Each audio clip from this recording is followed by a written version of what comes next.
माहिर मौशियात मुजम्मिल असलम ने मिफ्ताह इस्माइल को वक्त का बदतरीन वजीर ख़जाना करार दे दिया।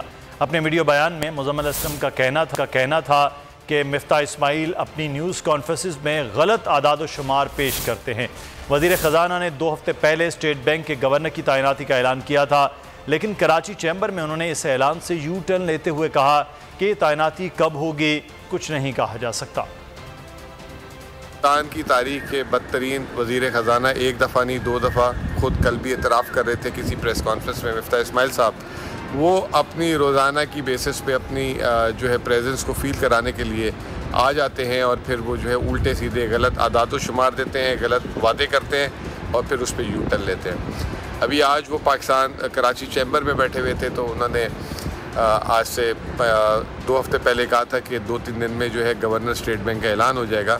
आज उन्होंने कहा कि मैं उसकी कोई तारीख नहीं देता। इनको जो है 23 करोड़ लोगों में जो है और पूरी दुनिया में गवर्नर स्टेट बैंक नहीं मिल रहा आया, या इनके साथ कोई काम करना नहीं चाह रहा, या कोई इनको ऐसा बंदा चाहिए जो इनके लिए काम करे। सब्सक्राइब करें और बेल दबाएं ताकि कोई खबर रह न जाए।